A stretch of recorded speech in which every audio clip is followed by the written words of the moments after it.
know about you, but I don't own a smoking jacket, and I can't imagine liking opera very much. In fact, I don't really listen to any kind of music at all, classical or otherwise.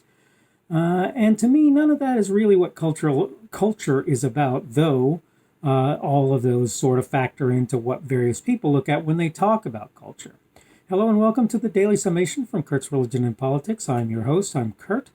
Today is Sunday, the 6th of December of 2020, and I'm glad to have you aboard. Welcome aboard, whether you're coming aboard on Rumble, the podcast, or Spotify. The subject of today's discussion will be culture. And so the first question that I would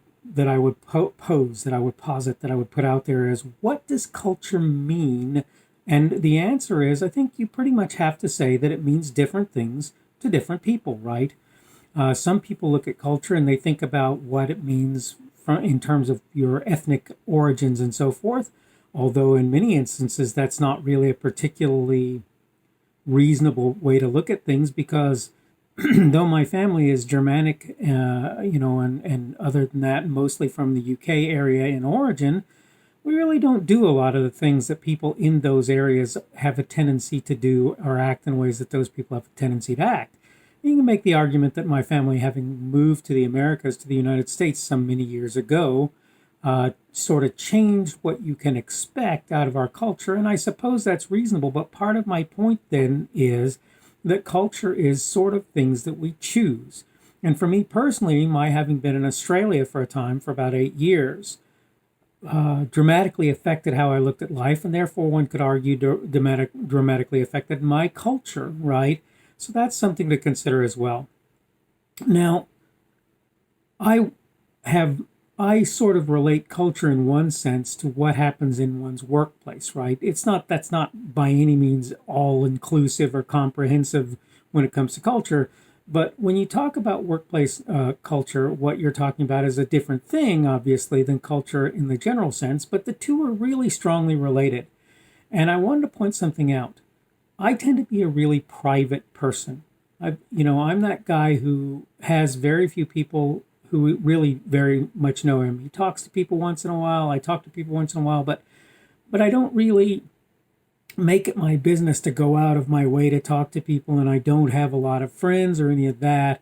I live alone with my son, and that's basically how that works at this point in my life. I'm not going to get into details on that, but that's how it works. And my attitude about culture is that I try to maintain a neutrality where others are concerned. I try to make it so that others don't have to behave in unnatural ways towards me or around me. And I haven't always been like that.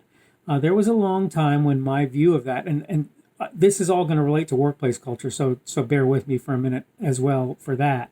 But I wasn't always that way. There was a long time when I wanted people to behave how I behave culturally, and it really wasn't reasonable for me to ask for or expect that to be the case, right? It doesn't take a genius to figure out that you shouldn't expect that of other people. So I'm not going to get into details, but one place that I worked wanted, for example, for their employees to get together periodically and play games and stuff. And I get that. In fact, a couple places now that I've worked have had that attitude. And I get that, and I'm not wholly or entirely against it, but I'm just here to tell you I'm not much of a game player. So when people expect that sort of thing out of me, they're actually asking me to step drastically outside of myself and do things that are not really things that I do well or prefer to or enjoy doing, right? And I can live with it and I can work with it, but really to me that's actually a drawback, not a benefit in employment. I don't find it beneficial for people to expect me to act in ways that I wouldn't act naturally.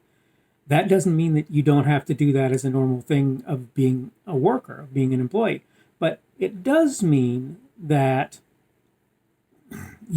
it's something that's sort of put upon you, if you will, when you have to do it. And the thing about that is sometimes that's necessary. Sometimes you have to change who you are in order to fit within the organization where you are.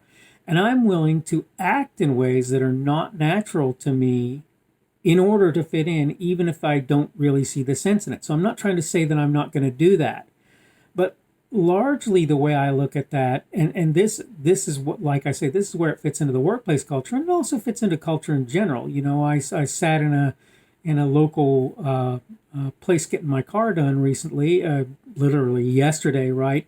And there were people there talking about sports. Well, I don't do anything with sports. I don't care about it. It doesn't mean anything to me, and I don't really understand why people would consider that something that they would, in my opinion, waste their time on.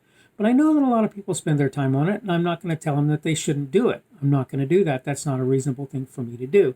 Same thing applies to workplace. There are lots of things I don't do. Don't ask me about Game of Thrones if you want to be nice about it, because I don't care. I don't watch TV, so I don't care about that.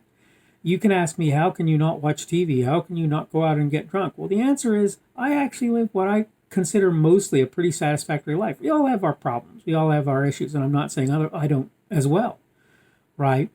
But I live what I consider a pretty satisfactory life without ever once turning on a TV for myself. My son likes to watch stuff on Netflix. Okay, fine. I'm okay with that, and I let him. My son likes to play with Legos. I don't really care about Legos, but I will literally build Lego stuff for him because he's my son and he enjoys it. And a lot of times he doesn't want to build it himself or can't. He probably could if he really wanted to be fair. But the point is, I'll do that for him, and I'll do that for work people as well. I'll do that for work people as well. I want to take a second too to talk about the idea of cultural appropriation, and I wanted to point a couple things out. Obviously, to begin with, cultural appropriation could be a bad thing. Okay, it can be a bad thing. People can do things that steal from the cultures of others, and in the process of doing that, they can defame or belittle or whatever those other people. But usually that's not the case. In fact, most cultural appropriation is actually intended, well, it might not be intended to be, but it ends up being complementary in nature. It's actually a complement to the culture from which the appropriation occurred. Okay? Lots of people wear European clothing. Lots of people dress in European ways. Lots of people wear European eyeglasses that were developed mostly in Europe. Lots of people go to schools that have European leanings in the way that they teach things and so forth. That is, in my opinion, in as much as the people actually really want the things that are going on, complementary in nature. Where they don't, I get it, and I'm not really trying to say that that's something that they should necessarily have to do. But the point is, to the degree that people want to wear Western clothing, to the degree that people want to work in Western ways, that's complementary to people who are Western. To the degree that people want to wear the dashiki or the kente cloth or whatever, that I think largely where it's not self-serving is complementary, right? And I just wanted to kind of point that out. But here's the thing. When you impose your culture on other people instead of letting them have what they have in terms of culture and allowing that and just sort of where it's not problematic, literally problematic to the society in which they find themselves, when you impose your culture on other people, you're actually doing them and you a disservice. I would much rather have a person from India feel comfortable doing things that he or she would do in India, as long as they can sort of not wildly be outside of the place where they live. And frankly, if they want to do those things privately, I'm good with that too, right? So on top of the idea that they can do things publicly that are not horribly, I don't want people killing people or whatever. So, but my point is that largely they should be able to act as they would naturally culturally act, and I don't have a problem with that. And the same applies to people imposing culture on me. I can live with it. I can deal with it. I can work with it. That doesn't mean I like it. That doesn't mean I want to do it. And so when you tell me, well, you need to play games with us, whether it's at work or in private settings, my answer is normally would be no, thank you. But I'll do it in order to keep the peace, in order to make people happy, right? To me, culture is about treating other people fairly, nicely, equitably. That is my culture. That is what I try to support as a culture.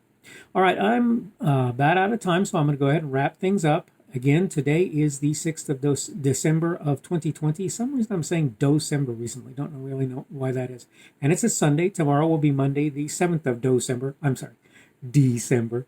of 2020, right? And I'm going to go ahead and try and get another podcast, video, and blog post out then. And hopefully that will be something I'll be able to do. We're starting a new week, today being Sunday, being the start of the way people consider the week. And so hopefully your week will be a good one, and your work week coming up will also be good. Thanks again for visiting and taking the time to get through this video. Remember, you can find me on Rumble on my podcast and on YouTube. And hopefully we will see you again.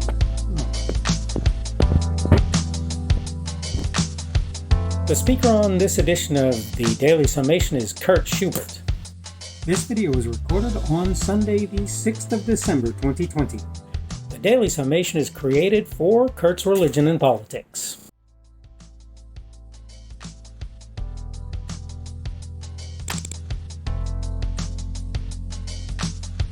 Thanks for watching this edition of the Daily Summation from Kurt's Religion and Politics. I hope you found it entertaining or instructional, or maybe both.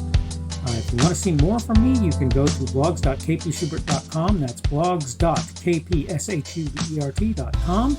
I am on Twitter, Parler, and Minds.com. My handle on each of those is @kpschubert. That's @kpschubert. I have a Rumble and a YouTube channel. They are the Kurt's Religion and Politics channels on Rumble and YouTube. I have a Facebook page. The Facebook page is Kurt's Religion and Politics as well. I am on Patreon. If you want to support me, that's one of the better places you can do that. And you will find me at Kurt's Religion and Politics on Patreon. I have a podcast. The podcast is podcasts with an S, .kpschubert.com. That's podcasts.kpschubert.com. I think you should be able to find me with relative ease on Apple Podcasts, Google Podcasts, and Spotify as well. The best way I find to do that is to look for Kurt's Religion and Politics. You can try to use the Daily Summation. I find that it doesn't work as well as a general rule, but you can always try that. I'm glad to have you aboard today, and hopefully we will see you again tomorrow.